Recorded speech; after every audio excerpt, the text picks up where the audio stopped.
Hey friends, it's time again for Once More with Feelings. I'm Michelle. And I'm Beth. We are a emotional journey podcast in which we watch films, we talk about them, we tell you how we feel. Not just about the films, we're not reviewing, but we are going to talk about how those movies made us feel.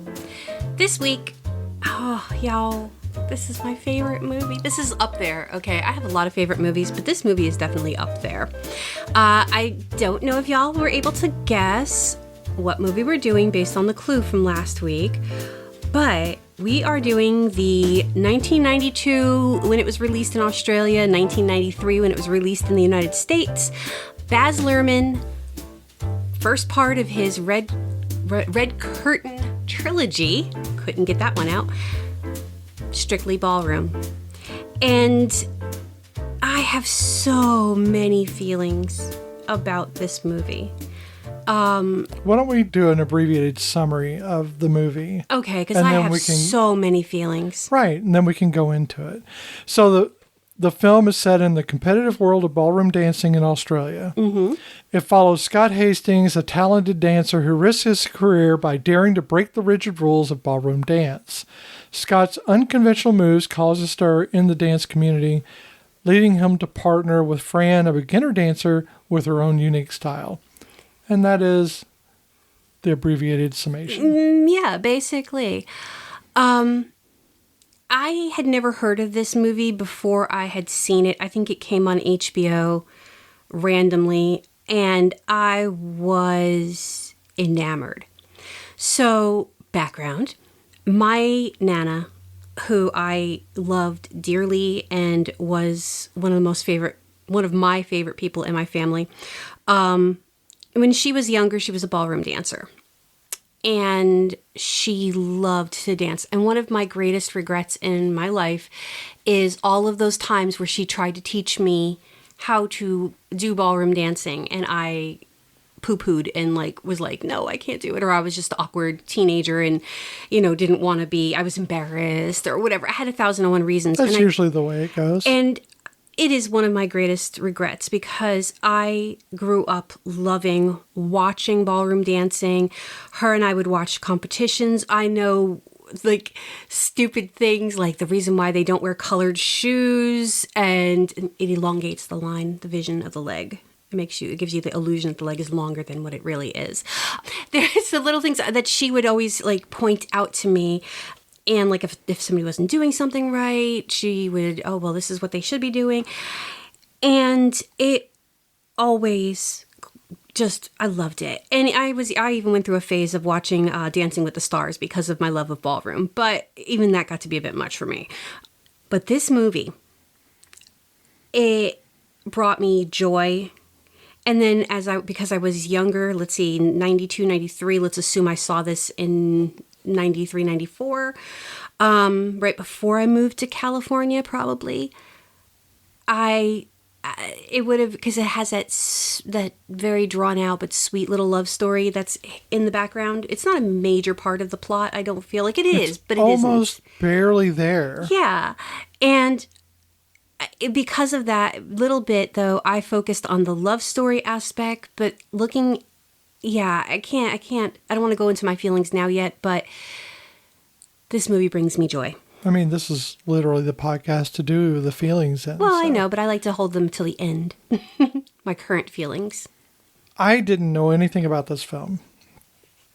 You introduced it to me. Mm-hmm.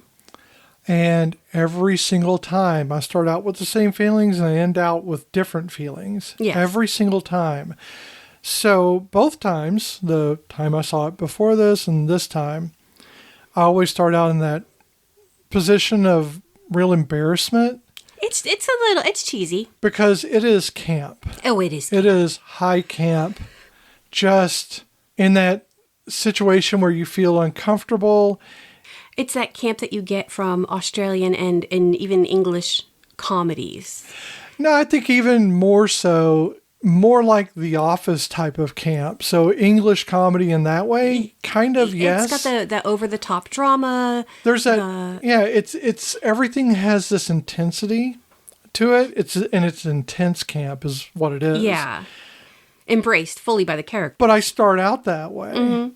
But it always changes for me somewhere from, actually I can tell you where it changes. Okay. And I'll tell you when we get to that point. Okay. So starting out, I always feel, and I felt it this time as well as I did the time before, embarrassed. Oh yeah, no, there's definitely. Like, definitely this camp, and that you get from like a camp you're not familiar with, really. It puts you on edge. Not in a horrible way, not in a bad way. I'm talking about like, it's funny, but it also doesn't make me laugh out loud kind of funny. Yeah, this is not a laugh out loud moment. I don't, there's moments, but it's not that type of a comedy. No, I think the comedy is in the way it makes you feel. The comedy is also in the outrageousness of the people who take themselves seriously. And in the camera work. Oh God, the camera work. Oh my God. So yeah, it's shot in this at first it's shot in this quasi documentary style. Yeah. Callback where they have these, the FaceTime with the parents, the parents, mostly the mother. But then it changes a little bit. And this movie, if you're careful, if you watch it and you're paying attention, it changes over the time of the movie. Oh, almost like different people wrote it. It was, I didn't write down the writers, but I believe it had 3 writers, Baz Luhrmann being one of them. So before we get into the movie, I need to talk about Mr. Luhrmann here because the movie is... his friends call him Baz. Yeah, they do. I call him Bazzy. His name's not even Baz. His name is Mark. Yeah, but we call him Bazzy. It had something to do with a haircut he had in school, and that reminded them of something, and then he had adopted the name, and it became just Baz. I thought it was his love of a brand of balloons. The Bazzy balloon. So this was his first feature film. Okay. And like I said before, it was the beginning of the Red Curtain Trilogy. I don't know why I can't say that. So the other 2 movies in the Red Curtain Trilogy are Romeo and Juliet from 1996 and Moulin Rouge in 2001. And now I am the first to tell you I am a Romeo and Juliet classic person. I love the classics of Romeo and Juliet. I appreciate the Baz Luhrmann version for what it is. I mean, dear Lord, the Mercutio, the Queen Mab speech breaks my heart because that man does it with passion. And if you are a Shakespeare nerd like me, that speech is already a big deal. And if it's not done right, it's lost. But he does it beautifully. And I can't think of the actor's name who does it. But in that movie... oh, it's just awe-inspiring. But it's never been a huge... Oh, yeah, also, John Leguizamo is Benvolio. I believe he plays Benvolio. Job. My brain is blanking on names right now. But, oh, yeah. He almost becomes like the star of the film for like a good 20, 30 minutes. And you're it's like, almost wait a minute, like, you know what? I'm watching it and I'm going... I don't give a shit about Romeo and Juliet now. I want his story, and I don't want him to die. It could have been the guns, but really it was more about way he positioned himself. He really did carry a lot of the weight of those scenes. Yeah, John Leguizamo likes to put himself 100% into it. And that's the thing about Baz Luhrmann movies. Now, I've not seen every single Baz Luhrmann movie, but I have seen enough to know that every time I do watch his movies, they move me passionately. And it started with Strictly Ballroom. I am a huge fan of Australia. I was disappointed in Faraway Downs when they took Australia and turned it into a miniseries with the deleted scenes. I don't like the ending of Faraway Downs because they made it so sad, and I'm not going to ruin it for everybody who hasn't seen it, but if you know, you know, and I hate it.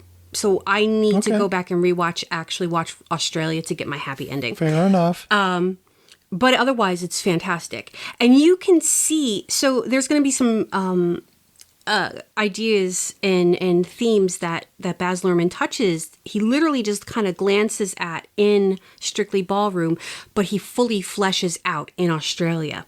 And again, we'll get to that in a minute. And And I love Moulin Rouge, don't get me wrong. It is not my favorite, though.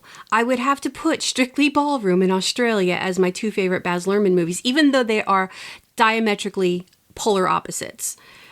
They make me happy. Both of those movies make me happy in different ways. Okay. So, yes, needless to say, I have a passion. So, I don't even know where to even start. Like, We'll start on the opening scene. So they're at one of the dance competitions. Right. And Scott and his partner Liz. Who's played by Paul Mercurio. Yes. And Liz is played by Gia. Oh, God, I can't pronounce her last name. Carides.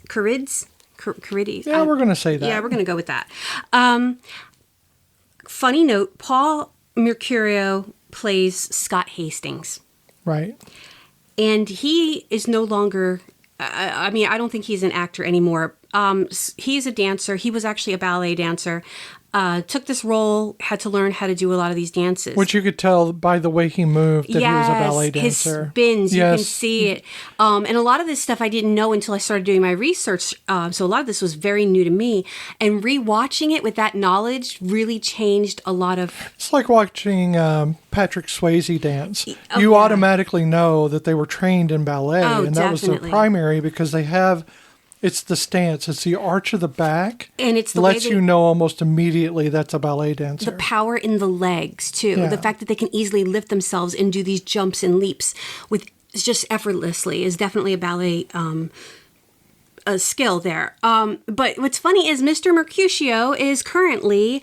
he is an Australian Labour Party member, and he is a member of the Victorian Legislative Assembly, and he represents, wait for it, Hastings, which I think is adorably hysterical. So he is Scott Hastings. And he represents Hastings. So him and his dance partner... It's like being a dentist called Crentist. You think he became a dentist because of that? I used to have a pastor whose last name was Castor. I'm not kidding. Now I think you're making that up. Yeah, but we didn't call him Pastor. We called him by his first name. But yeah, he was Pastor Castor. So the opening scene is basically it's setting up the whole premise of the film, which is Scott is dancing these conventional moves, and then he starts changing it. Yeah, so he gets blocked in. Him and his partner get blocked by in. What you assume are going to be the bad guys. Ken Railings, and his, I forget what his partner's name is then because she ends up breaking her legs, and cannot dance with him anymore. In camp fashion, yes. She breaks her legs in a spinning... in a car wreck. Because it's just like right after Liz says, I want Ken Railings to tell me that blah, blah, blah broke both of her legs and can't dance and he wants me to be his dance partner. And it happens like that in the movie. So that's the campiness of a Baz Luhrmann movie. Well, I want Liz to come like in the second Strictly Ballroom where she comes to terms with her powers. Oh, yes. So, yeah, they get kind of blocked in. And if you know anything about ballroom dancing, yes, dancers can get blocked in by another dancer. And sometimes it's done accidentally. And honestly, sometimes it is not done accidentally. So explain what blocked in is for the layman, including me. Okay, so obviously a dance floor is a giant rectangle. And if while you're dancing, you get pushed into a corner by accident. So you get kind of danced into a corner. And then dancers are in front of you. They can either use that to their advantage by giving you limited space so you won't be able to do anything flamboyant, anything to get the look of the judge. It limits your movements overall. Yes. So it's either, and sometimes people get hit by accident. I mean, arms are swinging. Honestly, how there's not more black eyes at a dance competition, I don't know. So this is a way to limit movement and also to obscure the moves themselves. It can be. Again, sometimes it's accidental. A lot of times I'm pretty sure it's accidental. But I think in this situation in the movie, it was definitely purposeful that they blocked them in. So he and his partner get blocked in by the what would be the de facto at this moment bad guys. Yes, and he he's trying to figure out a way to get, because, you know, in dance, the male leads. So while the woman is more the flamboyant butterfly, you know, with the feathers and her dresses and everything, and she will have more flair moves in most case, especially in the ballroom. And again, I can be 100% wrong, y'all. I'm doing this based on this is your idea of it. Memories from my childhood, and I don't remember everything. So if I'm making mistakes about ballroom dancing, please correct us. Oh, or just say that we're not experts in ballroom dancing, I am not so an expert. therefore everything we say is opinion. Yes. So men lead the dance, and so he was leading her out of it. But the only way for him to do it was to go between, and he did I thought was pretty cool, kind of a slidey, spinny thing, and he got out of there, and he got her out, and the audience and the judges were like, oh! And there was a cutaway to a documentary style, where Liv is talking to the camera and saying, I didn't want to do it. He forced me. Yes. And she's not wrong. I mean, because they are doing a build-up. The mom is doing a build-up in the documentary, and Liz is FaceTime, saying that what happened, the incident, the thing that happened, what Scott chose to do. So they really built this camp up. Oh yeah, and the whole thing is that the dance, the championship is called the Pan Pacifics, and it is the be all end all. It is where all the champions they all strive to get to, and his mom wants him to be in the Pan Pacifics and to be the winner of this championship. And it's the finals, but right now they're still in the preliminaries, and they got disqualified, and that obviously upset Liz because she's losing her shit that they're not going to be able to make it to the Pan Pacifics because of his crazy dance moves, and he doesn't understand why everybody's losing their shit because he's like, but it's why I can't do my own dance moves? I don't understand why I can't do this. It should be, I shouldn't be limited to what moves I am taught, and he didn't do anything. He improvised in the time to get out of the boxing. But he didn't do anything outrageous. I didn't think he was doing anything outrageous. But this is that over-the-top camp. Yes. The dramatics in which they're all acting like this is the incident that broke the world. Mm-hmm. And it's so soap opera. Yes. And while all of this is happening, while him and Liz are having this argument, you can see that his mom and his dad, but mostly his mom and her friend Les, they run a dance studio. Right. And she's trying to come to terms with what happened. And you see one of the dance students walking around. She's putting rock salt on the ground. It makes the floor less slippy. And honestly, I did not catch that. I thought she was eating cereal. I think it's rock salt. Honestly, again, I could be wrong on that one. Again, I really wish I'd watched this with my Nana. I never got a chance to. I think she would have appreciated the silliness of it. I was trying to figure out. I thought she was eating cereal. No, she was.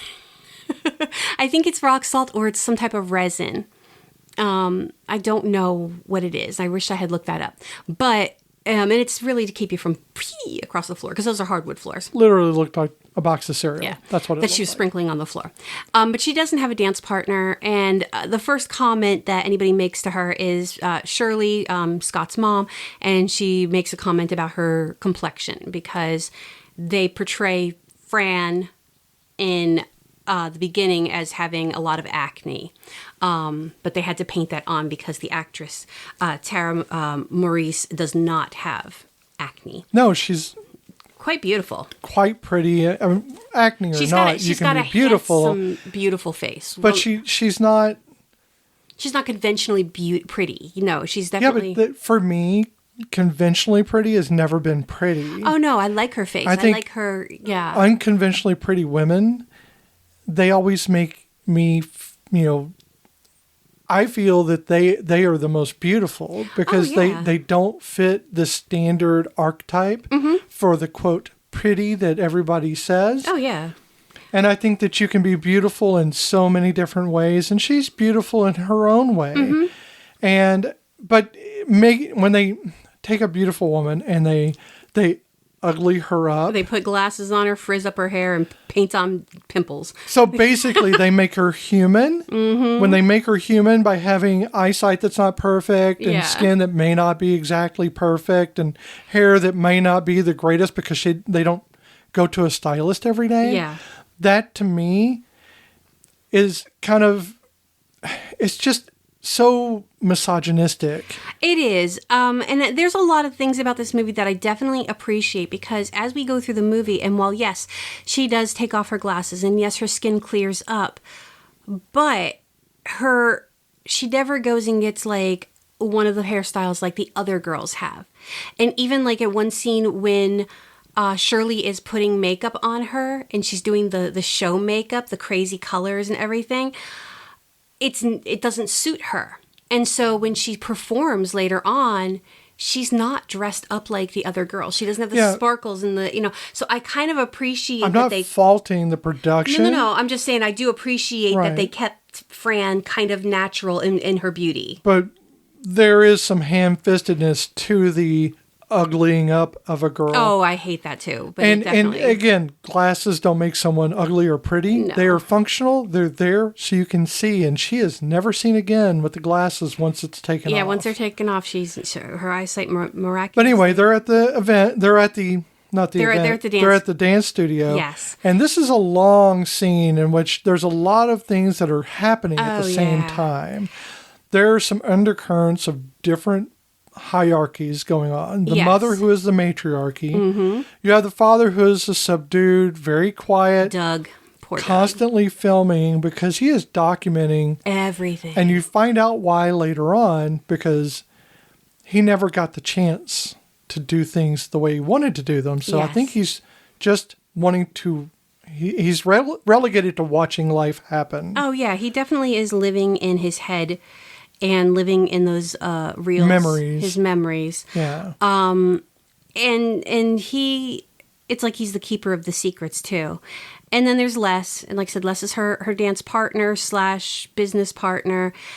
And... Les is a sweet guy, but Les is kind of also in the middle of this. But he's just also trying to do what's right, really. I mean, a lot of what can be seen here in the scene is that everyone follows convention. Yes. You don't follow convention, you do not get to play.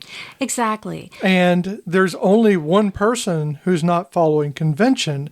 There is another person, Fran. Mm-hmm. Scott is not following convention, and he's being semi-ostracized right now for it. Yes, and spoken around instead of to. Yeah, and again, her Liz and Scott, they just fight, and then she leaves at one point, and then she comes back, and I forget why she comes back. She came back.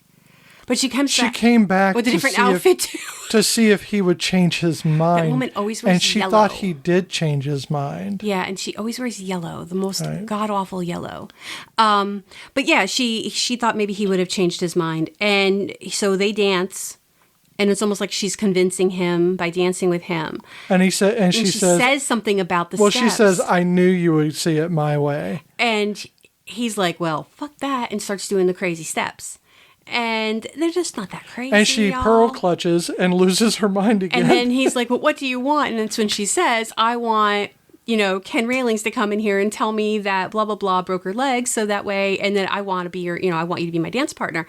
And it happens. It flashes to the girl in the car and it rolls off the road. And then it shows Ken running into the building and he's like, so-and-so broke both of her legs and she can't dance. I want you to be my partner. And she's like, well, yes. Big mistake. Ken's a freaking alcoholic asshole. And not to blame people with alcoholism as being assholes, but he personally is an alcoholic asshole. He's just not He's obviously not handling his alcohol well enough to hide it from the people that work with him or that dance with him. Oh, gosh, no. And... he gets worse as time goes on, but I do like the fact that even when he's dancing in the scenes that he's dancing in, you see more and more of a sheen of sweat. Yes, as you can tell. As if he is doing the alcohol sweats, you know? Oh, yeah. It's like all I can think is how bad he must feel at that point being that drunk and sweating it out. And then having to dance through it. I know. Yeah, not only is he having to dance drunk, but he's dancing the Latin dances, which have a lot more swirl and movement, especially in the torso area, where, like, if you're going to be doing the straightforward, like, foxtrot and waltz, you're going to keep a stiff body, which less likely. Now, Venetian waltz, you're going to be spinning, so you would probably get a little bit sick. But a lot of those dances, especially the Latin ones, I feel like you're going to get a bit more nauseous, and to have to do that with alcohol sweats is probably not fun. I don't want to get off the couch if I have that. I don't think anybody would. So this all happens in the studio. Yes. A lot of scenes happen in this studio. And so when Liz goes off with Ken, of course, Shirley, the mom, she gets very, very upset about this. And she's trying to keep a stiff upper lip. She's really trying to keep her shit together, but she's losing it fast. It's about appearances. Yeah. And that happens a lot in this film where you see the facade drop when they're no longer in the crowd. And then when they come back in, she's got her face back on. Oh, yeah. She actually goes off out of the room, and she stands there and she breathes really heavy, and you could see she's broken, and then she comes back in with this smile plastered on her face, and she starts shutting down the studio while Ken and Liz are standing there talking, and then the other dancers, Wayne, and I forget what his girlfriend's name is, but they come over and they start talking to him, and so it's like a lot happening at one time, but then eventually everybody leaves, and Shirley is yelling for Doug, and that's when she starts to cry because she's like, Doug, and he's not hearing her because he's down in the basement watching his movies. He's actually watching the video that he took of Scott at that performance at that competition where he did get disqualified. Right. And so she starts crying because Doug isn't coming and everything is just falling apart. So Les gives her a hug, and he's commiserating with her, and then Doug comes up and he looks at them both like, again, and they all kind of go their separate ways, and they leave, leaving Scott in the studio by himself. I have to say, as dramatic as this tends to be, I know that from a show standpoint, like in rodeo and things like that, that a lot of this over-the-top dramatics is very real. Oh, God, yeah. It's crazy how alike a lot of these the competitive sports or these competitive arts tend to be very dramatic at the time that you're living it. Oh, I can tell you some stories even just about community theater. So it's true though. I mean, you have people that are they're performing an art. Yeah. Okay? Yeah. And they have this very strict definition of what that art entails. Yes. And you notice during the entire scene, the only thing they were doing is strictly ballroom. Mm-hmm. There's nothing else. Nothing else. Nothing else is allowed. And Scott has been trained by his mother since he was 6 years old. Yes. He said that many times. Yes. To strictly only do ballroom. Yeah. And he wants to branch out. He wants to bring in his own movements. And as he starts to dance, watching, with the mirrors, he's trying out different things. Fran is there, and he doesn't realize she's there until she kind of sneaks She's lurking. Up on him. She's lurking through the window at first. And I love it. He goes, how long have you? The curtain, yeah. He goes, how long have you been here? Meaning, how long have you been watching? She goes, 2 years.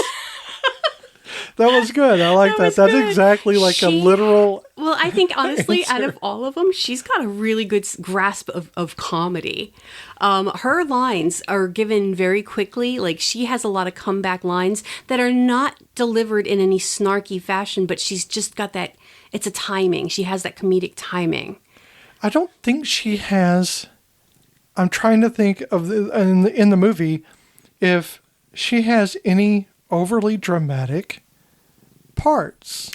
Not overly dramatic. I don't think she does. I think of all the people in this film, She is the one character who reacts with normal expressions. She's very level-headed, but she does and when she gets emotional. She does, but she doesn't. But she doesn't get go crazy. Campy emotional. Oh, yeah. So, I think she is like the anchor for all of the scenes. Oh, I agree. Where she doesn't resort to camp in any of it. Oh, yeah. Now, I agree and you're going to have to get past the first part of the movie. And what I have found is in the first part of the movie, the camp is so strong that it kind of tries to pull you out of the movie, that you're thinking more about the camp than you are what's being said. Yes. And I think that was on purpose, because what I found is this movie is very sneaky. It's a lot deeper than you realize. It devolves from camp into a romantic, not a comedy, just a romantic drama. It becomes, and I'm not even talking about the romance between a boy and a girl, or a girl and a girl, or a boy. I'm talking about a romance in and of itself. Oh, yeah.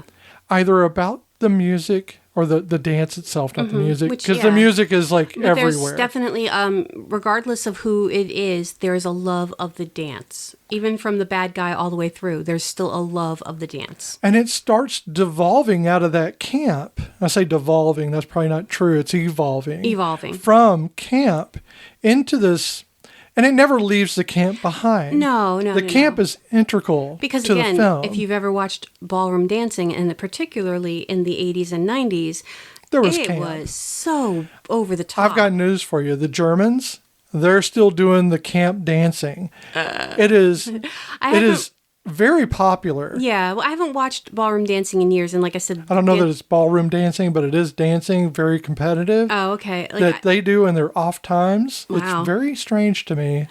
I just know that, I watched Dancing with the Stars, and every once in a while I'll see some swing dance competitions, but when I used to watch it with my nana, the costumage was so crazy. Just the feathers and the colors, the color matching were just like, oh, did you just throw darts at a color wheel? So Fran is a beginner. She is considered a beginner. She's not just considered. She is uglied up. She is wearing the long T-shirt, very drab.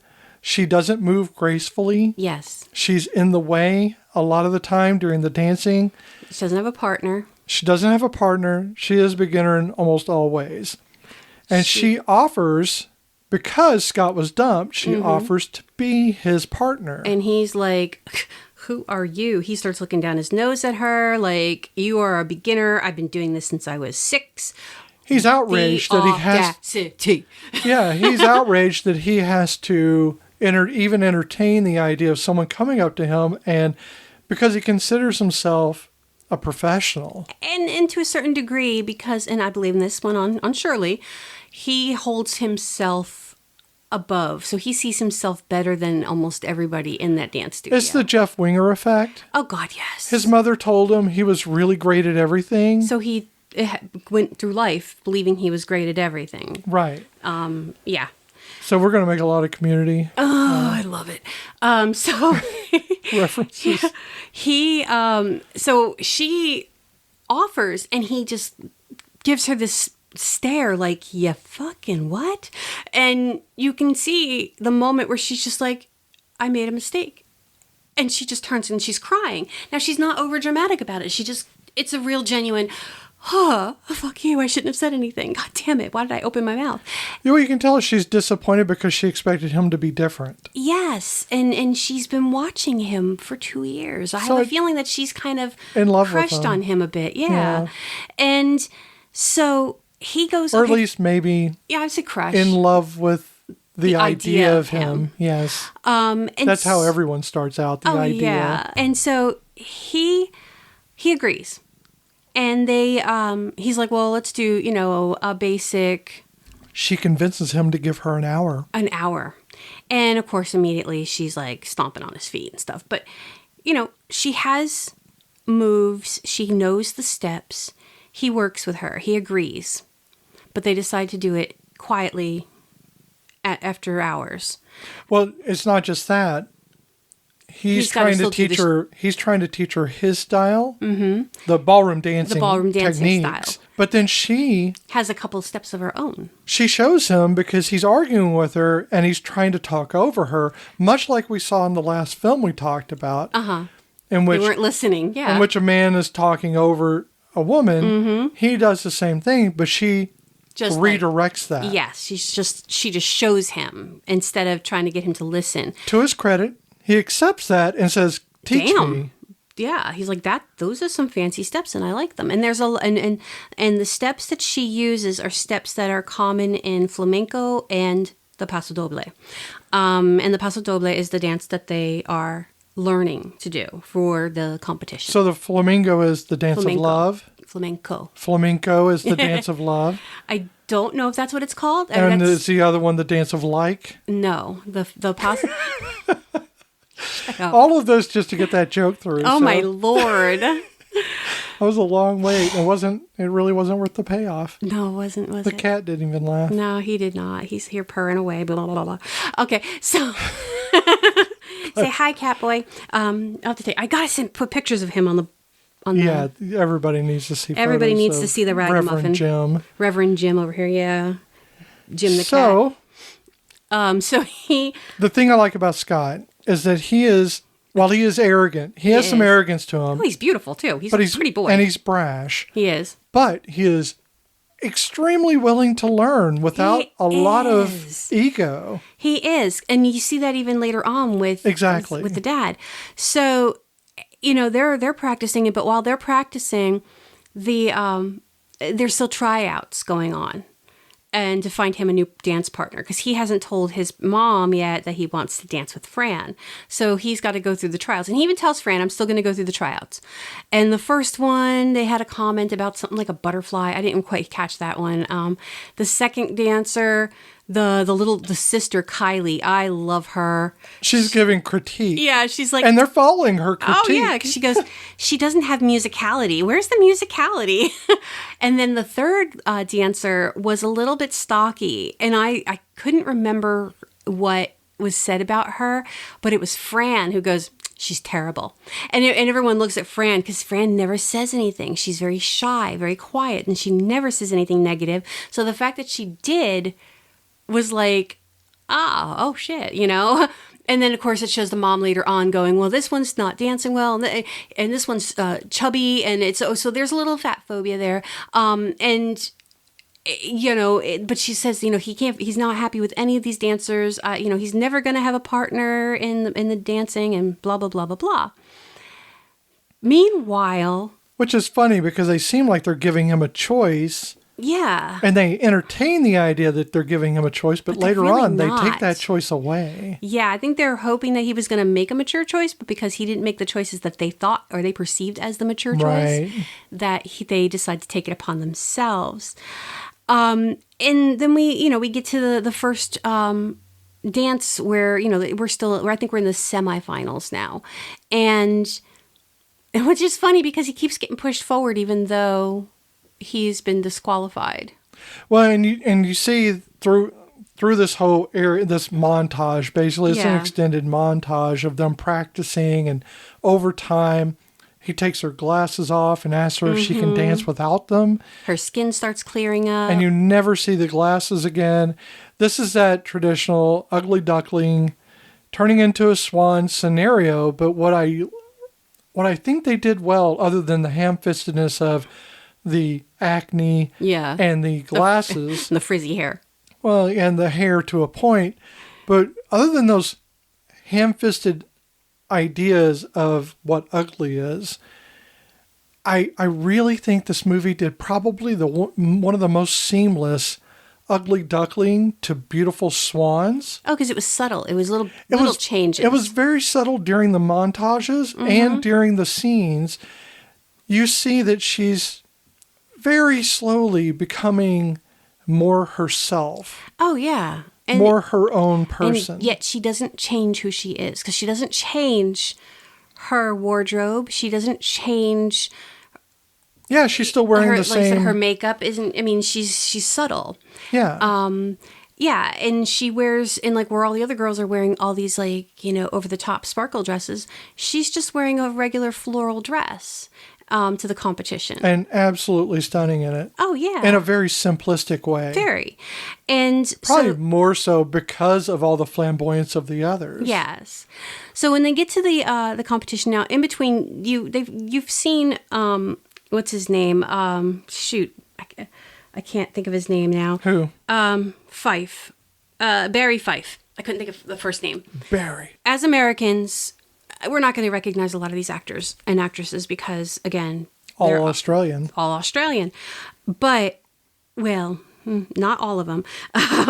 But we are going to, you might recognize Bill Hunter and Barry Otto. So these gentlemen have been in multiple things that, Americans have, we've seen as Americans. I know, my brain. Like what? Like Australia and Faraway Downs, because they were both in that. You have to give the examples, otherwise we're not going to I'm working on it. I was building up. They were, so Bill Hunter was also the voice of the dentist in Finding Nemo. I knew him from somewhere. He was also in Priscilla. I recognized him. He was also in Priscilla, Queen of the Desert. Desert. Dentist voice. So, and Barry Otto has been in a lot of things, but I just picked out Australia and Faraway Downs. They have very recognizable faces, and you watch this movie and you're like, I know them from somewhere, and then you can look them up on IMDb and got to start somewhere. Yeah, and again, those are two of the actors. While you may not recognize their names, even their faces you would know, and their voices are very distinct. One thing I do want to point out, which I thought was a bit sad, is the mom, Shirley Hastings. She was played by Pat Thompson. And Pat Thompson, I got two different answers of what happened to her. One said cancer, one said a brain aneurysm. Either way, she died before the premiere. Oh, of the film itself. Of the film itself. Oh, so she never even got to see the premiere. That's too bad. It really is. And again, when you watch the movie, you're going to go, I know her from somewhere too. I didn't recognize any of her other work, but I knew her face. Like I felt like I'd seen her. A lot of people are like that, where you see them in something and you just know you've seen them in something else, but you can't ever place it. Well, and as you can see a pattern here, Baz Luhrmann likes to reuse actors. So even Tara, who plays Fran, she was a prostitute in Moulin Rouge, which I didn't realize. Now I want to rewatch Moulin Rouge to find to see if I recognize the prostitute that she is.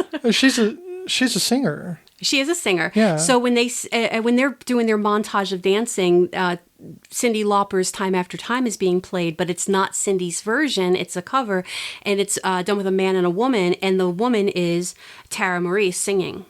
And it's not Cyndi Lauper because she has a distinctive voice. Oh, she has a very distinctive voice. It's done well. Very well. I've never heard it with a male voice singing it as well. It's so it was weird. nice because it became a duet as opposed to this song of sadness, which Time After Time kind of is a song. Which makes sense because this scene, it played over their kind of forming a relationship. Something more than just dance partners. Because he does say when he takes her home after one of their training nights, The dance is a dance of love, but it's not real. Right. We're just pretending. And that kind of stings her. Yes.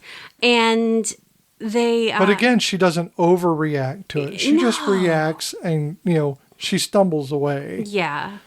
And so they're at this competition and it's announced that Tina Sparkle, I know that name is the best name. It is such a dancer name though, like Tina. I don't know. It almost sounds like something that you would, like a pop star. It's a dancer's name, but not a dancer in the ballroom. It's a Pink Pony Club kind of dancer way. Yes. Oh, now that's going to be in my head.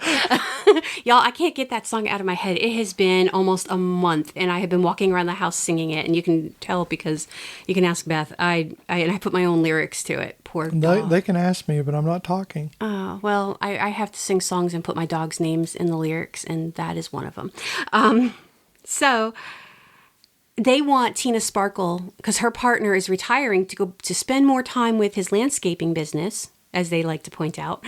And so she's going to need a partner. Which is so it's again, It's it really innocent. harkens back to the actual reality of competitive sports that are non-professional Oh, and yeah. competitive arts. They do, they say that they're, to be the top amateur, and they do put that amateur in there You every single have time. day jobs. Yeah. Other than Scott and his parents who own A a dance, yeah. studio. But dance is not what they live, eat, sleep, and breathe.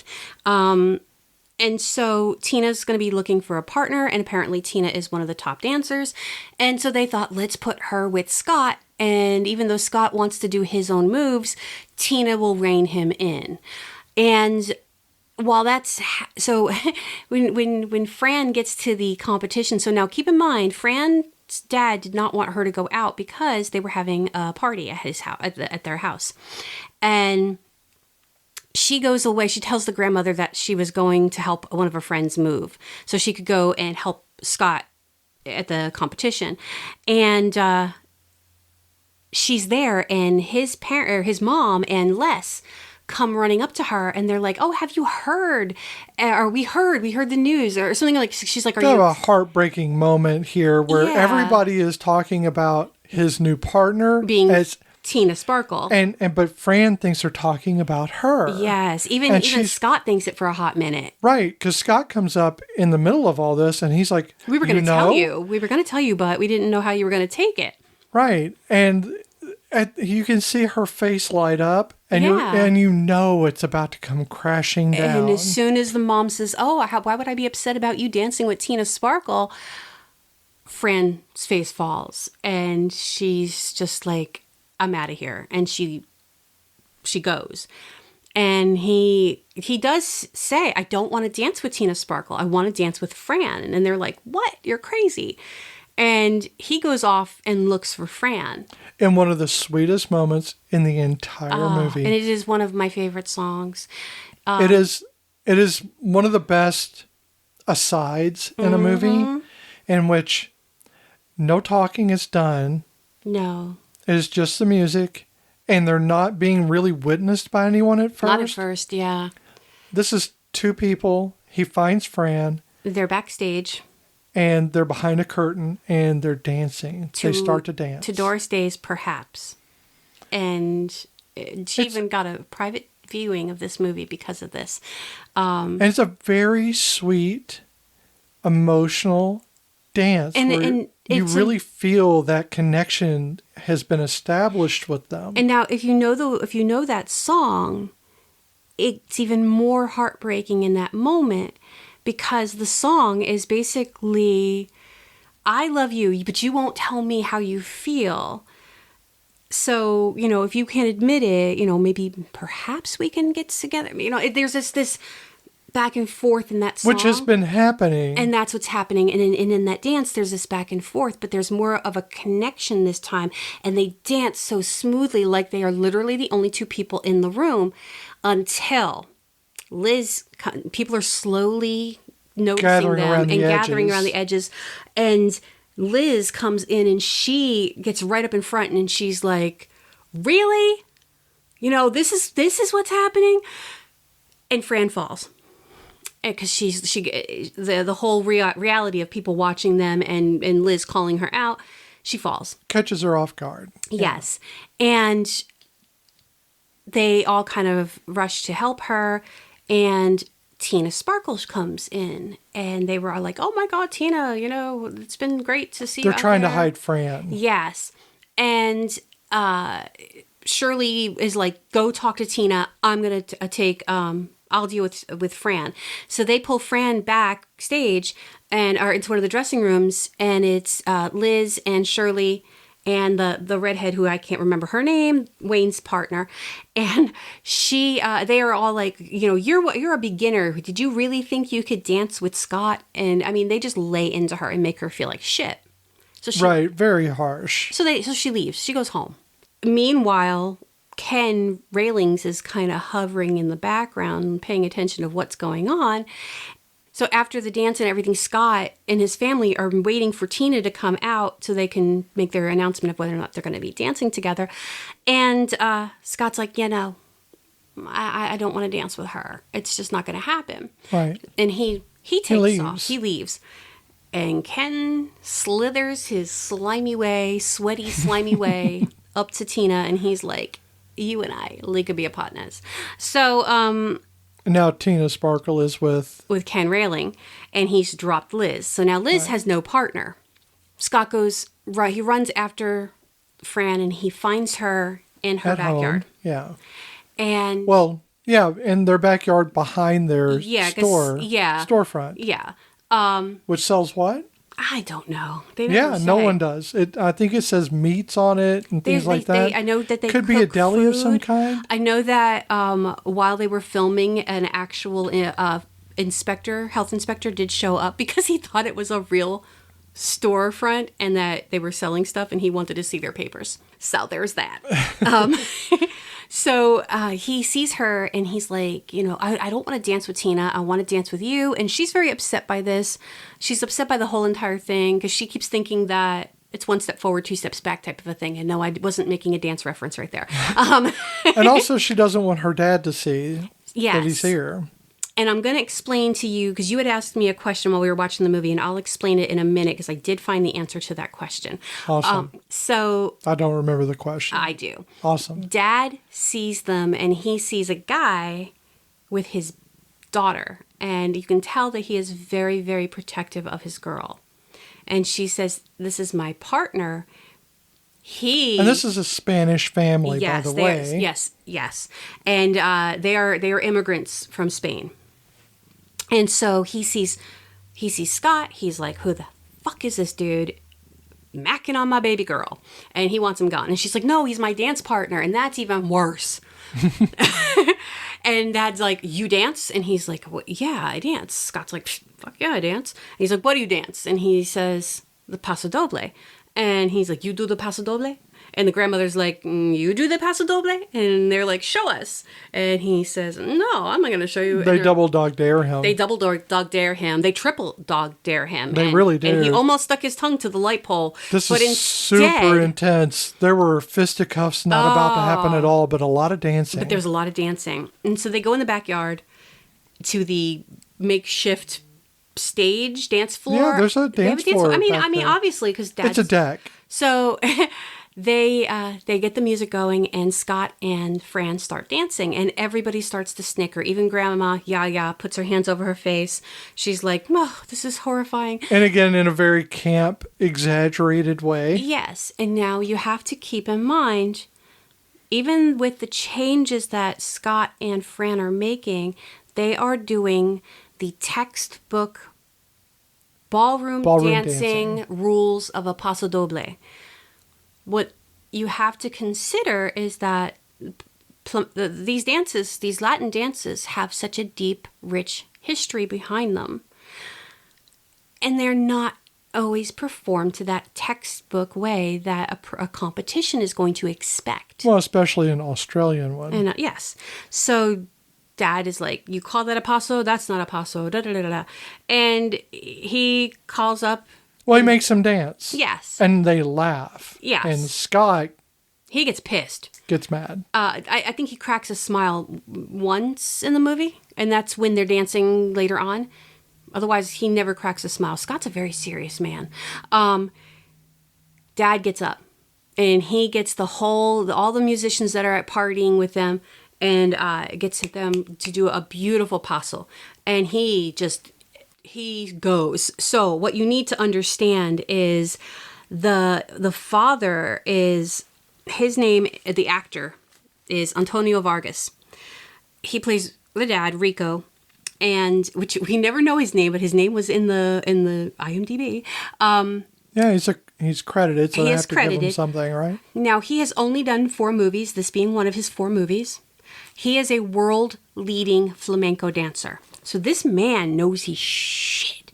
And he wore all of his own clothing in the movie. So all of the clothes that you see Fran's father wearing, those are all his personal clothes, because the man has a style of those high-waisted, floofy shirts. Oh, he just has a look, okay? And he starts doing the the Paso Doble. And he's amazing, obviously. You know, he's got the steps and the movement. It's beautiful. and Scott wants to learn. And so Beth had asked me while we were watching the movie if her dad could dance, why was she only a beginner level and she couldn't really dance to the same degree? Right. So what I found out, and obviously they don't mention this in the movies, but what I found out in my research is that Dad did not want to teach her because they were immigrants from Spain in Australia, and he didn't want her to deal with the craziness of competition and to be ostracized and treated like shit because of where she came from and who she was.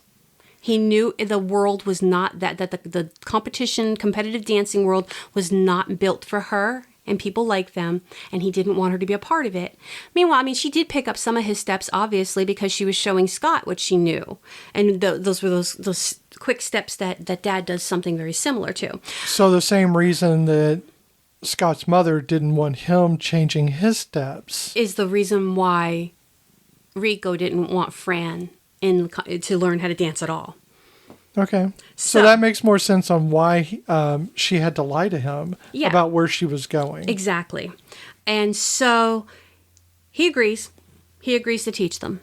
And so enters the montage of them learning how to do the true paso doble from a master. Literally and figuratively. So during this time that Scott learns about his father...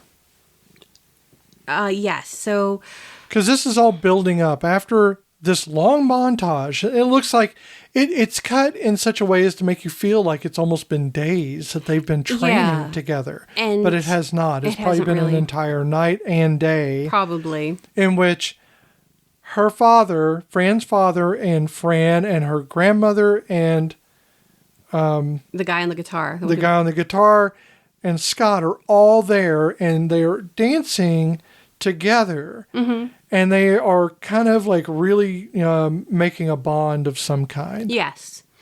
But you see that they're becoming almost like a couple because they're carefree and they're... It's when you see Scott smile. Right. They're smiling and kind of laughing while they're dancing, which is not something Scott usually does when he dances. No. Not something he ever does. So when you see this happening, and then it cuts to... They're trying to get him... The parents and the... Barry Fife doing their own plans for Scott. They're, without even consulting him, they're planning his life for him. And so Barry Fife is the basically one of the head judges. He is the chairman of the dance, whatever it is, the ballroom. Head of the dance committee. I don't know. I forget what it is. He's got a title. Honestly, I don't remember. He's something in charge. Basically. And so he's now telling them that Scott needs to dance with Liz. And if he wants to be able to save face of any form, he needs to dance with Liz at the competition at the Pan Pacific. That's where I saw him. What? I just looked at the thing.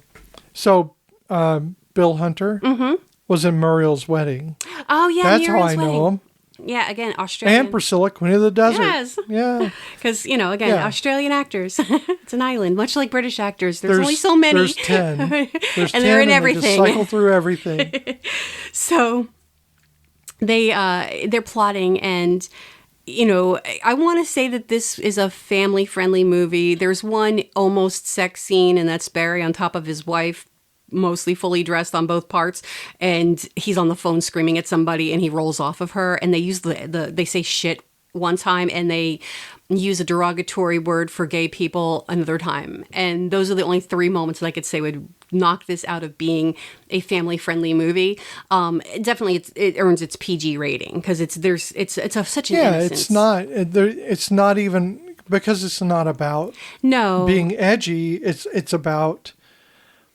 It's about like anti-conformity in a way. It really is. But not really about edgy. It's about just doing things like any normal person wants to do, doing it their way despite being taught a very specific way. You're doing the same thing. You're just changing it a little bit to fit you. So There's one thing I feel very remiss that I have not mentioned yet, and it's extremely important because this kind of follows through with Baz Luhrmann and his work, and it started with this movie. Fran tells Scott early on that her father told her, "A life lived in fear is a life half lived." And I've always liked that statement, but also it's a statement that apparently Baz himself loved because he uses it for his production company. When you watch one of the movies, not simply Ballroom, or Strictly Ballroom, but when you see his other movies, it comes up as a banner and it says, "A life half lived is, a life lived in fear is a life half lived." So definitely he has taken that statement to heart. As a mantra, yeah. Yes. And the reason, and I don't think I said this early on, the reason why he chose this theme for a movie of ballroom dancing is because his mom was a ballroom dancer and he grew up in dance. So he knew this. This is a part of his world. Oh, yeah. And he actually has a little cameo at the Pan Pacifics. He's the dude with the silver dress slung over his shoulder. So if you wanted to look out for Baz Luhrmann, there he is. And because, director cameos are always fun. Yeah. So yeah, they're plotting and they're like, well, we're going to, he's got to dance with Liz or he's out, it's this or nothing. And then so Barry puts the pressure on Les to convince him. And Les is like, I'm trying, whatever. And so Barry goes to Scott. The dance studio. Yeah, he goes to the dance studio and he comes and talks. He spins a yarn. Oh. A very dramatic. It is so dramatic scene. with lots of bad Photoshop and and tape on faces because that those faces were pulled back. Everybody in that scene was about. They're doing a flashback. He's telling the story of Scott's mother and father, and how they went to this competition. Yes. And his father was the best dancer in the world. But he wanted to do his own moves. Right. And we idolized him, and he took advantage of our love for him and did the steps he wanted to do, and he lost everything. And in the flashbacks, it's very campy. They're not flashbacks. No, they're just reenactments. Yes. Of just really bad dancing, really. Oh, no. I mean, it's like, yeah, it's not the best stuff. But you get what they were saying. It's campy on purpose. That if his dad had just sacrificed his place, that his mother could have won. She could have danced with Les, and they would have won. But he was so determined to take a chance and to be reckless and to dance his own steps, and that's why he's a recluse living in the basement and crazy and da-da-da-da-da. So, of course, it makes Scott go, oh, shit. Well, he says, the thing I think that got Scott is, Barry says, you need to win this for your father. For your father. So now Scott, who despite wanting Fran, is apparently, you don't see it on scene, but apparently allows Sparkles to be part of Tina this. Sparkles. And, Tina Sparkles is with Ken Rayling. Or, sorry, no, it's Liz. Yeah. Liz, sorry. And lets Liz be a part of his team instead of Fran, and you don't see any of this on scene. No, but he doesn't tell her until she's already there. Which is messed up. Really, though. And, yeah, Scott's questionable sometimes. Well, it's almost like it's almost like time gets rushed.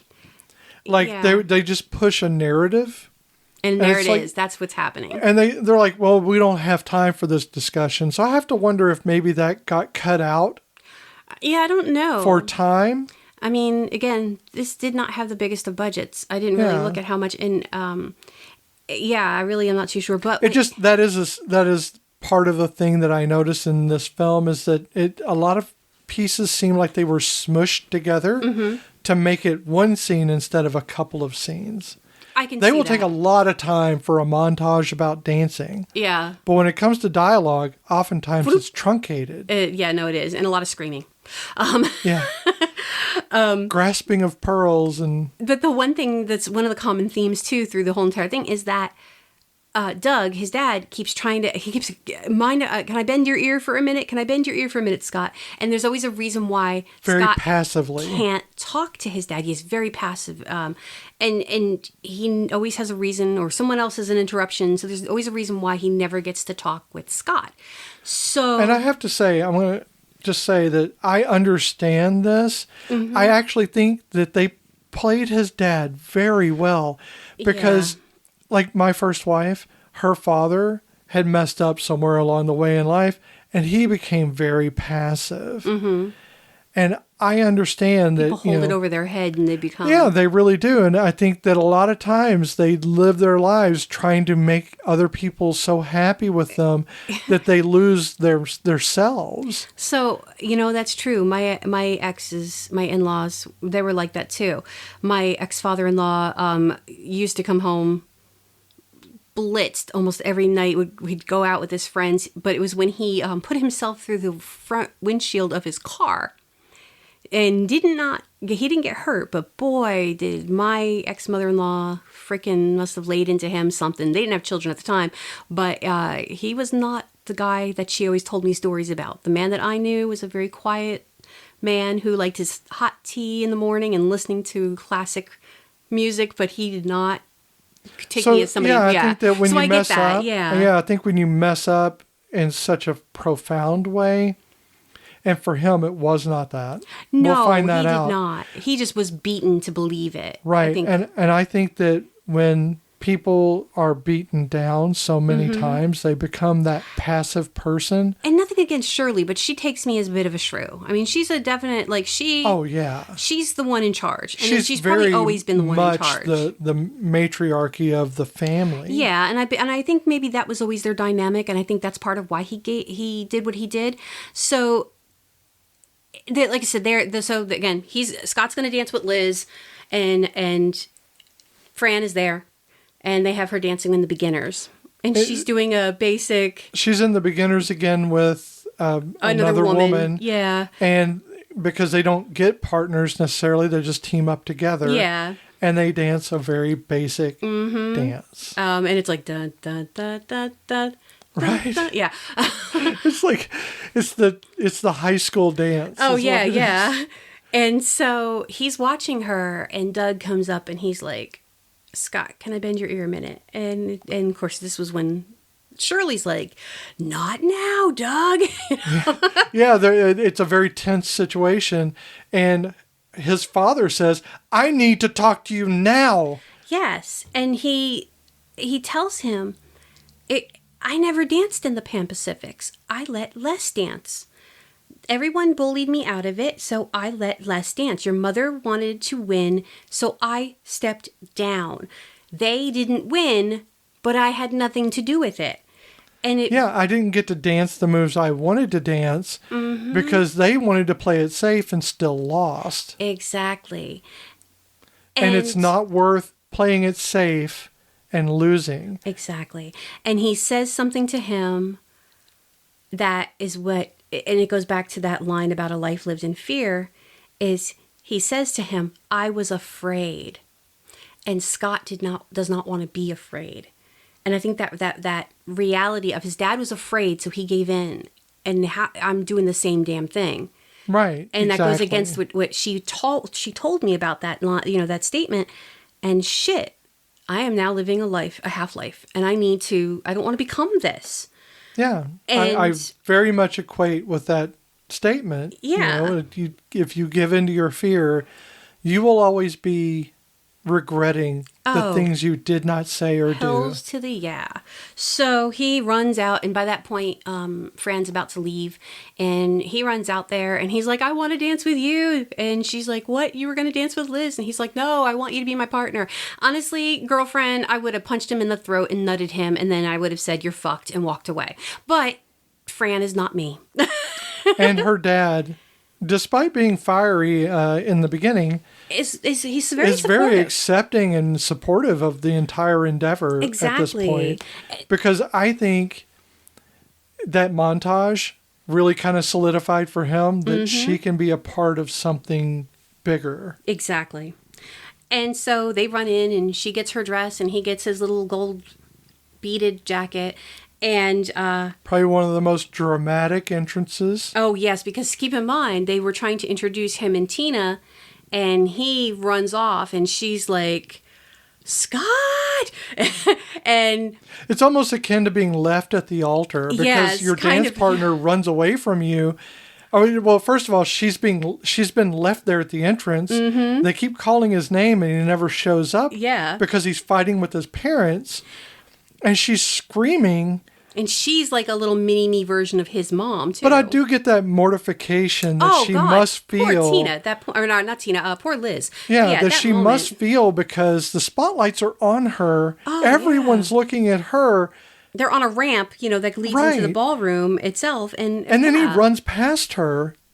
Yeah. To go get Fran, and she's left there. And as bad as she treated everyone, you feel bad, yeah. You feel bad because in this movie, there's only one bad guy. Yeah, and he's not any of the dancers. No, he's not. He's an older dancer, and he's up on the stage. So the bad guys are not part of the dancing crew. Mm-hmm. Even the drunk guy is not a bad guy. He's just manipulative, but he's not a bad guy. He's the patsy. Yeah. So while all of this is happening, Wayne and his partner have been trying to do this pogo, whatever it is, the ogo. Ogo pogo. Yeah, it's this dance move that he has been trying to get somebody to fucking show him how to do. And the one time he gets somebody to show him how to do it, it was Barry Fife, and it was really perverted, and it was really gross. He did it to his partner. Yeah. But he was trying to find him to get a little bit of is it on the first or the one or the whatever?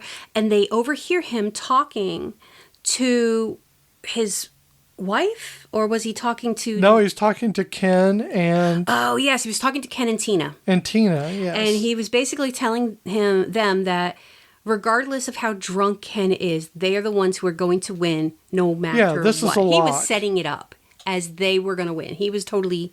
Right. Regardless. And he's like, I can barely walk out there. Ken's like drunk again. And Barry's telling him, don't worry, you're going to win. You got this. So Wayne overhears this, and he runs out and tells Les.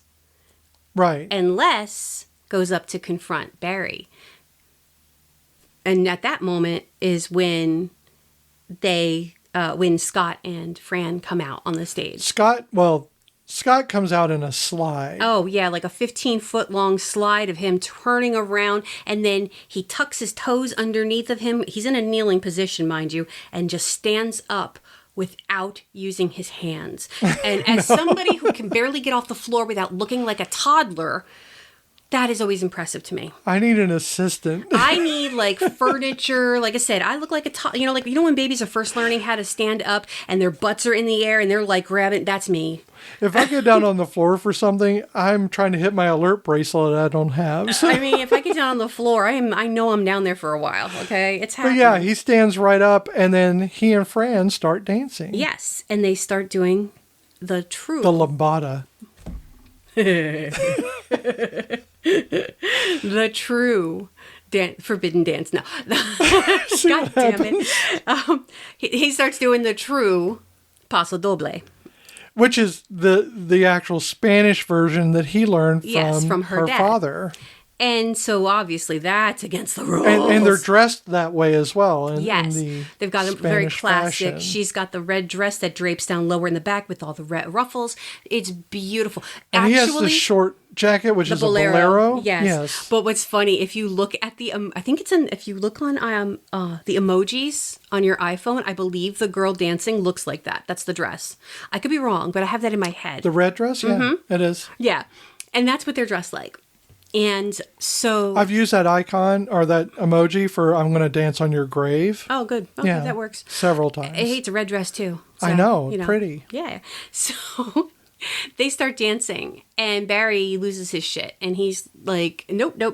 And he gets his wife to go and unplug the music.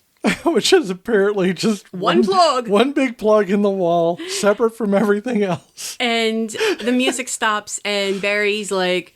A lot of this stuff is very cartoonish in a lot of ways. He's like, well, Scott Hastings and partner, please leave the dance floor. You are disqualified. Scott Hastings and partner, da-da-da. And they're not doing anything. Well, they separate. They separate. They finally do. Back away, and then they bow. Yes. And then you hear... It's The clap. It's the slow clap from his father. Yeah, and it's very shaky because they do a close up and his hands are like trembling. I think they was trying to evoke his nerves, maybe. No emotion. Maybe because emotion. his father hasn't shown a lot of emotion. That's true. He's been very, stoic. Yeah, very stoic, very meek. Really, is more stoic, more meek than stoic. That's true. And he's very emotionally overwrought because his son is doing what he always dreamed of doing. Exactly. And you could get that from the emotion that his face was showing as he walks out of the crowd to where he can see Scott and Scott can see him, that he knows his father's supporting him. Yes. And he's providing a beat, not a rhythm. No, because I know, because it's got this voiceover and it's Yaya and she says, follow the rhythm or feel the rhythm. And you're like, that's not a rhythm. That's a tempo or a beat, but that is not a rhythm. She's calling back to when she first started helping teach Scott to dance, where she tapped on his chest with her palm, teaching him rhythm, because white people ain't got no rhythm. And so they look at each other and they're like, well, then Yaya and Rico, they also start joining in with the clapping, and then the whole audience starts joining in. Completely off note with each other. They were not on beat at all. But then you can hear somebody going, I think that was his. That was grandmother. That was Rico. Well, it was Rico, and I don't know if the grandmother did that, but you can hear. I think they both were doing. I think they were. So you hear that, and then Scott starts doing the steps with it, and again, it's the paso, and they start dancing. Beautiful dance to the clapping, claps. and you see little mischievous Kylie knock. The wife's name is Charm. No, I did not know that. Her name was I didn't Charm. know she had a name. I didn't know it either till the IMDb stuff. I thought it was, quote, wife. He says her name at one point, but you don't hear it. I thought it was Char, but that would be short for Charlene or something like that. But Charm. Yeah. Okay. But so a lot of dancers here, and all of them at the Pink Pony Club. Oh my Lord. So Kylie gets the plug away from her, but actually no, she tries to, but then Liz steps up, grabs it from her. I think she knocks her down, and Liz plugs it in because she's at this point realizing maybe that Scott's not wrong, and you know what, let him have his moment. Well, I think she also too knows the fix was in, so she's kind of trying to get back. At this point, a lot of people are in on that they were going to all lose, and that it was going to be Ken and Tina Sparkle. But I think that moment where Scott and Fran are dancing to just the claps had so much impact. Oh yeah, and I think that was an excellent use of your emotional state at that point, because you've had music all this time, and every time there's been dancing, there's been music. Yes. But then that stark quiet. Oh yeah, and all you hear is the clapping and their taps on the floor. It really plays on your emotional state, because you're already kind of amped up at this moment, because this is where the conflict gets resolved, right? So you're waiting for that, and they dance in basically utter silence. They do. And they are just doing it by feel. And that's beautiful of it in itself. There's the passion of the dance right there. That the music is not so much ancillary, but it is definitely, it's not what holds the dance together. It is, but it isn't. The music is the river, but the dance is the boat. Yeah, that makes sense.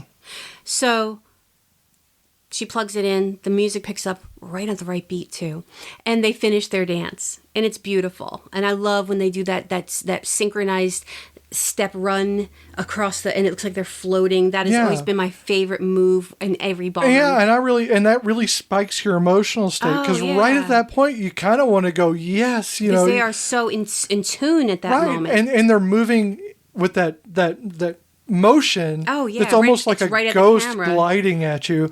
And the camera work on all of this has always been very close up, very dramatic. So it's always very starkly positioned in the center of the face or something like that. But when they're doing dancing, it's always further back, and in this case it goes midway. Yes. And it follows them. It does. And you're like, it really brings that out in you, and it makes you want to cheer for them because they're doing that one move as the music starts again. And it's crescendoing. Right. So you're getting this heightened emotional moment, and then their dance, it finishes, and everyone is just like, whoa. And that's what I'm saying about this movie is very sneaky because it's a camp comedy. It is a romantic comedy drama, and putting drama in there is only because they scream a lot. Yeah, they do have a lot of, And drama. there's these emotional peaks of Scott's. Mm-hmm. But it sneaks up on you because the romantic part wasn't in there at all. No. And then you find yourself wanting these two to be together. This is not like in Tremors where you're like, I could have not had that. Yeah, no. You want this to be true. You want them to be in love because they dance with love for each other. Exactly. And it's much like any kind of mating ritual you see in animals and stuff. You want this to be true, and you want it to last. Yeah, you want them to go off and to have their dance studio and. But it was camp. Oh it no, was campy. utterly. I mean, it was the first part of this was almost hairspray, and now you've ended up with a love story. You've ended up with at the end of while you were sleeping, or you've got mail. It's not sad. It's meek. Yeah. There's a meek love, and it's like an honest love. Yeah, because it's definitely, because again, he's like telling her, we're not going to fall in love. This is not what this is really about. We're just here for the dance. And you can tell that she has feelings, and you can tell he's starting to develop feelings, but you don't know how far. And even at the end, you still don't know how far. But you shouldn't know. And that's the beauty of the ending of this movie. So basically, they call Barry out of what he was trying to do. Everyone is happy with the Paso Doble. Oh yeah, standing ovations. Standing ovations. People are they're loving it. The bad guys are basically getting their reality check, but nobody's like getting arrested or anything. But again, it's just standard comeuppance for a movie that doesn't really include competition. Exactly. And then the best part of this movie is, so the song Love is in the Air starts playing, and Doug goes over to Shirley and asks her to dance. And then you see other people kind of branching off into couples as they all start dancing. Right. And even Kylie and her little dance partner, they start dancing. And then Scott and Fran, they do kiss. Is it over the top romantic kiss? No, it's a sweet kiss. It's not something that you're, no one's taking the drone shot. No. Or the crane shot and pulling away as they kiss. They're not flying up into the sky. Because then they start dancing with everybody else. Right. This is a simple and what feels like a simple, pure love between two people who are dancing. They've won. They're happy about it, but they also really like each other. But that's the thing, and that's the beauty of it. Nobody wins. Like, they got to do their dance. No, they win by completing their dance. You don't know who won this competition, the Pan Pacific. You don't know who won the world champion of blah blah blah blah. Yeah, because it was never about the never about the competition. It was never about the competition. It was about the dance. It was about being able to be free, to be able to do what was right for you. So here's a fun thing about this movie is that the themes, as simple and as silly as this movie is, there are a lot of deeper themes. A lot of deeper things that I didn't even understand when I saw this the first 1,000 times, because I was looking for, this is my go-to happy feels movie. When I am utterly stressed, or if I happen to see that it's coming on, oh shit, we're watching it. When we used to have cable and it'd be like, oh, look, it's Strictly Ballroom's on, we're going to watch it.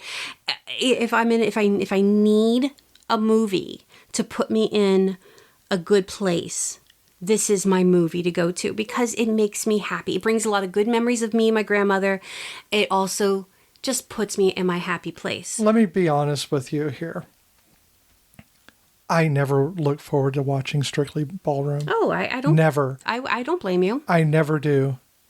And every single time, I'm surprised by how much I end up getting into it and enjoying it. Every time. It's a movie that surprises me every time with the fact that I have the buy-in.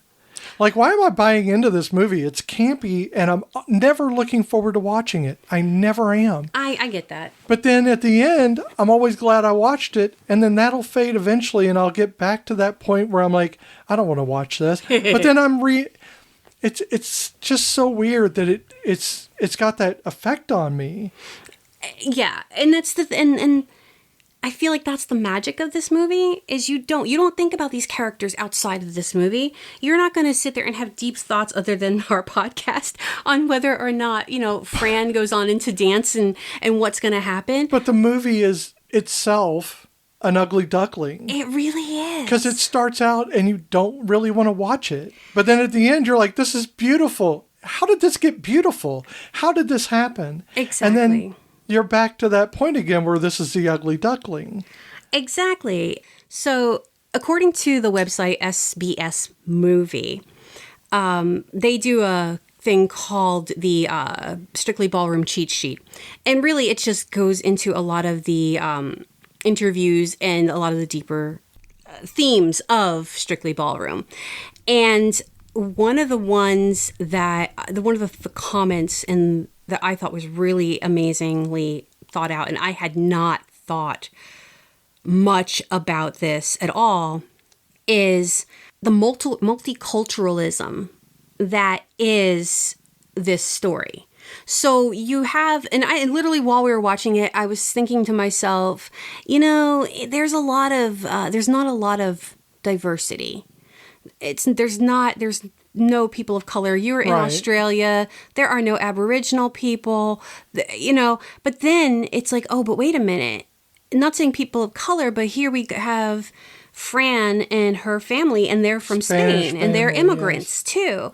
And the problem of being an immigrant in a country, regardless of the country, there's always a stigma, and which is horrifying and goes against a lot of what other people believe. Just crazy, because the strength and the bravery that it takes to immigrate anywhere into another country and become part of that community, that takes so much strength and just a lot of effort. Yes. So I'm going to read this part to you. It's a couple of sentences. Well, it's a few sentences, but I feel like this is really important. And again, this is from the SBS Movie website. It says, Fran comes from a Spanish-speaking immigrant background, and this difference implicitly contributes to her exclusion from the white ballroom dancing community. The background proves crucial to the second half of the film, with Scott and Fran learning the real version of the traditional Spanish paso doble dance as opposed to the milquetoast Strictly Ballroom version from Fran's father, Rico. So, it's a Spanish kind of dance, expressionistic, emotional, free, that sets them apart from their peers and competitors in the film's finale. Generously, this can be read as an advocacy of Australian multiculturalism, pointing to a future where white supremacy, as embodied by Barry Fife, who reminds me of who? Who does that remind you of? I know, right? Is overthrown. A certain orange dictator? Is overthrown in favor of a collaboration, acceptance, and originality. That certainly seems to be Luhrmann's intent, per his comments from another interview that he did. Quote unquote, the Anglo world took the paso doble, which is a dance of expression, and put a whole lot of rules on it and made it about winning. Whereas in Fran's family, dancing is a tradition, it comes from life, and it is an expression of life. So indeed, the story of Fran and her family and her cultural heritage is secondary to Scott's journey through Strictly Ballroom. Scott's success in regaining the respect of the ballroom community, if not necessarily the Pan Pacific Championship, is thanks to what he has learned from Spanish dance, yet it's his story, the story of white Australia, that is privileged in the film. Strictly Ballroom's version of Australia multiculturalism is appropriative rather than utopian, and thus it's perhaps the most realistic element in this fantastical film. But really, though, I mean, how can you not? I mean, you have to see that. That is just like the deeper aspects that you just don't realize that that's how deep. Well, when you first meet her father, Yes. you get the sense that this is going to be a very stereotypical family in which he's angry, he doesn't want her out. You know, he's very protective, but what you end up finding out is that is not actually the case. And that he's protective in a sexist way. Right. You get the idea that this is going to be a stereotype or a trope of the genre. But what you end up finding out is he's actually fairly accepting. Yes. He is protective of his daughter because they are not from this place and that he knows the inequity. Yes. So when he finds someone who is accepting, he accepts them. He makes Scott prove himself by being open. Not his dancing. He does.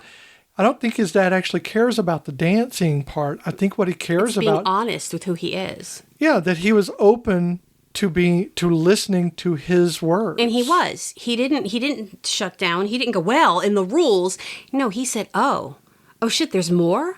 Yeah. Oh, well, I want to learn the more. I need to know this, and I'm going to learn it from you because obviously you are the master here. He's brash, not stupid. Yes. And so, again, this movie, guys, it makes my heart happy. It has a lot of layers for what should be. And this is something we're finding out with a lot of movies that I thought were simple back in the day. Yeah. Like Tremors was simple. A lot of these movies are simple on the surface, but if you delve into them, and I mean, we're just talking even emotionally complex. Oh, yeah. That there's more to the film, especially because you know that the people that produced them, the people that directed them, that wrote the movies, intend so much for these films to speak for them. Exactly. And they want there to be a message. I think when you find a movie that doesn't have a message, that doesn't have that pulse beneath it, that it's not going to be a movie you're going to like. It's not going to be something that's worth your time. It has to emotionally drive you somehow. Oh, yeah. This movie, despite and it's fast paced. Not in spite of and not in spite of the camp, but because of the camp, pushes you forward in this emotive state where you're like, I don't know if I hate this or love this at the start.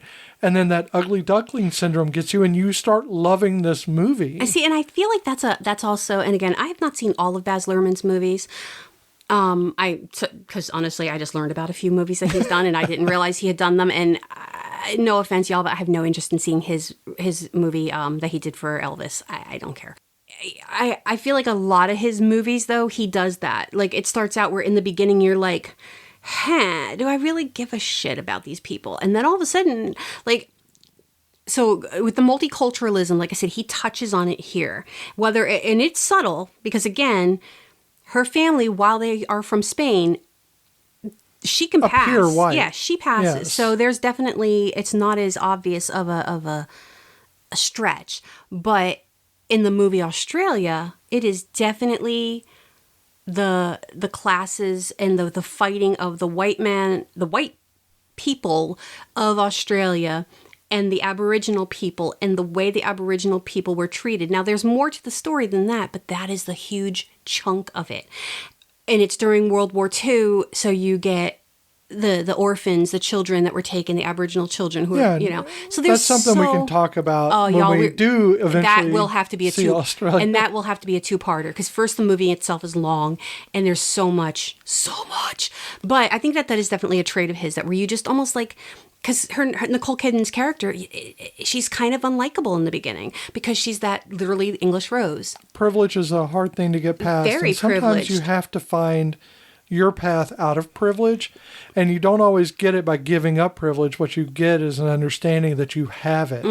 Once you understand you have privilege, then you understand what your motivations are for the things you do and how it affects the people around you. And I think, and again, we'll talk about that when we talk about Australia, but that's what it starts out with, is her having that privilege. But that's here too. She didn't have the privilege of they treated being her poorly. Australian, so she had to moderate how she reacted to things. But she did have passing white privilege, so she could get away with a lot more. Exactly. So how do you feel now about this film watching it today rather than a couple of weeks ago. Actually, I hadn't. It's been a couple of years. I would say at least a year since I've seen this. Yeah. I watch it at least once a year. I still feel the same. I mean, honestly, I think I love it more right now, knowing from my research what I know and knowing that the movie goes even deeper than my years of watching it even noticed. It opened my eyes to what the messages were.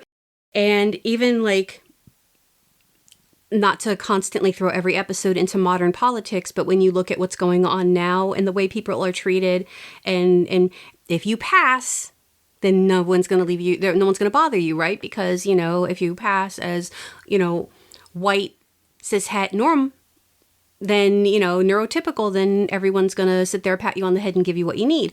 It's going to fall apart, y'all, just letting you know. But it's the same message, and the fact that that's kind of what we're seeing now. And I think I appreciate this more now. And again, my heart this movie is a part of me. Again, it's my Nana. I still feel the same, if not more, in love with this movie. I think the beauty of the movie, not that I'm trying to review it, is that you see what you want to see in it. Oh, I agree. Because beauty is subjective. Mm-hmm. And I think much like like I've said, the ugly duckling scenario is that you find the beauty in it in your own way. Whether it's you love the dancing, you love the camp, you love the romance that tends to arrive sneakily through the back door. The little bit of comedy, there's different... Right. You'll find something that you love about it, I think. Or you'll just learn to hate it, I guess. But you'll hate it with a fervor. And it won't be... Nothing about this movie is meek except for the love that's shown by the characters. There's a true kind of... That's the kind of romance I love. Mm-hmm. An understated kind of true, deep romance instead of a flighty, loud romance. Mm-hmm. And I really love that aspect of it. At the end, you're left unaware of how this is going to go, because it should be, because it's an ongoing life. There's a reason why this movie got a standing ovation at the Cannes Film Festival, so... Oh, okay. I did not know that. That's fantastic. And it was immediately bought by somebody for $1 million to, I think you said $1 million, could have been more, but to have it shown in the UK. Okay, that's fantastic. I mean, from that performance. So yeah, it's a good movie, y'all. So will this movie pass the Castellini test? I think it will. Well, let's find out. There have to be at least 2 named women characters with at least 5 lines of dialogue each. We've got Fran, we have Shirley, we have Liz, we have Tina, who doesn't say much, but she does have... Do they have 5 lines of dialogue At least 5 lines. I agree with you there. Those characters must have a conversation, not necessarily with the other woman, either not about their partner or with their partner, future or current, and not about their relationship. Amen, yes. Shirley talks with... she talks with Fran, she talks with Liz, she talks with Scott, she talks with Doug, she talks with Les, she talks with Barry. And none of them were about relationships. It was about dance partners. And Fran talks with Scott, and she talks with her dad, and she talks with Scott's mom. And she talks, well, that's pretty much it. But she has more than 5 lines of dialogue. And they're not about relationships. They are not about relationships. It's very... I don't even think they really touch too deeply on the relationship Nobody talks about relationships, except for her and Scott when he mentions about falling in love, and when he says that the dance is about love. But even the little girl Kylie, she's got some lines in there, and she's a named character. So yeah, definitely. At least one of the women has to be integral to the plot, meaning that if she were written out of the film, it couldn't reach the same ending. If you took Shirley out of the plot, that's the one. It would not happen. Even Fran. Would not happen, but definitely if Shirley was out of there, what would be the point of the movie? I was prepared to come with that argument if you were going to say Fran. No, it's Shirley. I was going to say, without Shirley... Fran is integral, but Shirley... She is, but Shirley is what drives the movie. Yes. She is a force, even if she is misguided. Definitely. She reminds me of my mom. It's what I said to you we were watching. Shirley has... a bit more, I feel, I mean, maybe because when I met your mom later in life, and maybe she didn't have the aggression that Shirley has, but your mom is very much, it's my way or the highway, and it's hard to convince her, and this is for good and bad. So you mentioned you like something, you were getting it, and you were going to like it. I mentioned I needed a laptop for work, and I liked the little tablet laptop she had. It was a little tiny thing. She got her what? That day. And I was like, I am never mentioning anything I like in front of Now your mom. you're afraid, right? I know, because she would buy me stuff. And I was like, I would feel so bad because that's not what my intention was. So, and I miss her. She was awesome. As much as I love my mother, so when I say this, I want you to understand that this is a woman's love for her mother. Mm-hmm. But it's true. And I think anyone who knew my mother would tell you, she's a force of nature. Oh my God, Judy was a force of nature. Yes. So as a force of nature is how you have to look at the lens of Shirley. Mm-hmm. She isn't mean. She isn't evil. No. She is driven, and she is a tidal wave who does not care about good or bad. She cares about the wave. Well, and if you think about it, what she says to Doug, when they're all talking to Scott about the Pan Pacific and about how he gave up his position, she said, we had to switch you out because we wouldn't have even been able to teach if we had lost. If you had danced your steps, we would not have even been allowed to have a dance studio. So she is definitely that force of nature. And and if you notice, the judges were mostly men. And the ones making the calls were mostly men. And she is this hard and strong woman because if you look at Charm and you look at all of the other... They're passive. Tina and Liz, now as aggressive as Liz is, she's still passive in letting them decide who her partner is. She's not leading. No. Shirley is the force of nature. Yes. And she is what drives the entire show. The entire thing is driven by Shirley's drive. So without her, Scott got his drive, got his obstinance, not from his father. Nope. He got it from his mother. He got it from his mother. So I agree. The Castellini test, and even if you take all three of those rules and put them to the side and just use your objective idea of what feminism is, while there are definitely cases for misogyny within. Oh, yes. Because the dance itself... Oh, yeah. Is inherently there's misogyny within the competition. Oh, yeah. If you take those aside and you just look at the film objectively, this is very much a feminist film because it takes all aspects of things outside a white cishet man's world. Mm-hmm. And you have the Spanish influence that is there. They didn't just hire someone to play Spanish people. They hired a Spanish actor. I mean... A world-renowned dancer. Yeah, Vargas. Yeah, he's...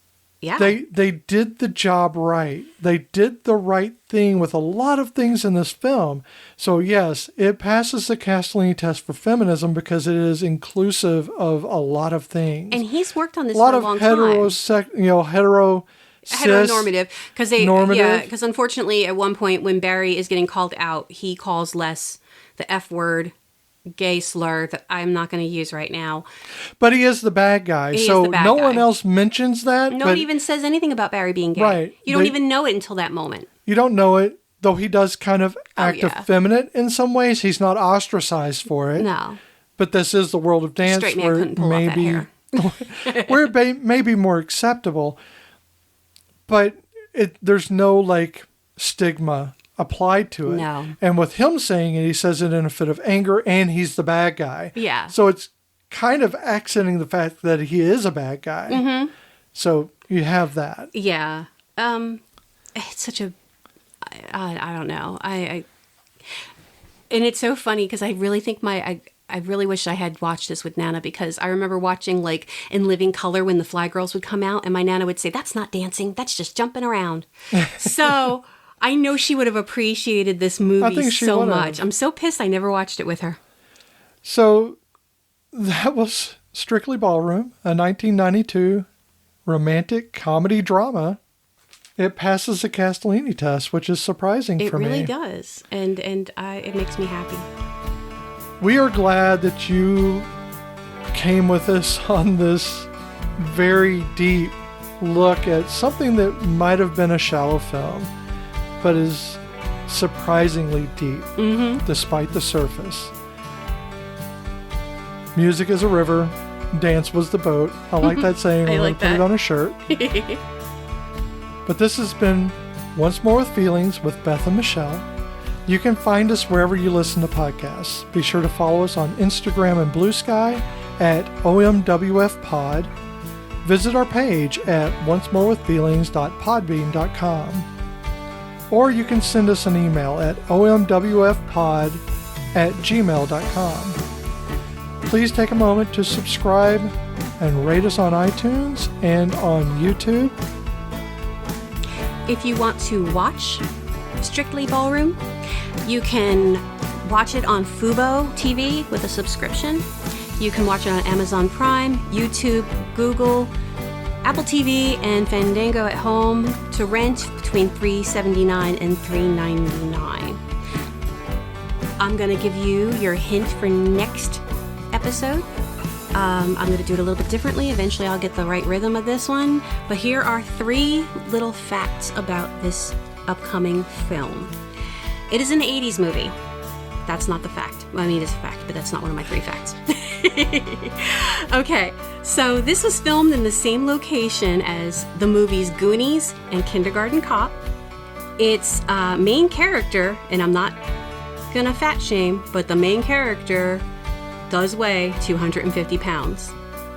And also, the main character shares sound effects with the same sound effects used for the Ghostbusters proton packs.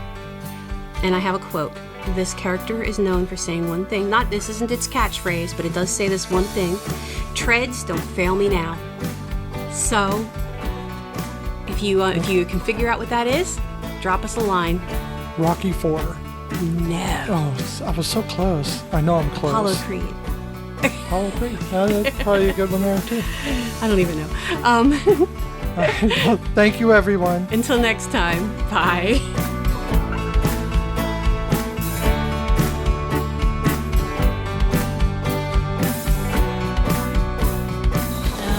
To live with fear is like to half live. I mean, is a life half lived. Oh, yeah? Like a proverb. Yeah, sort of. A life half lived. I like it.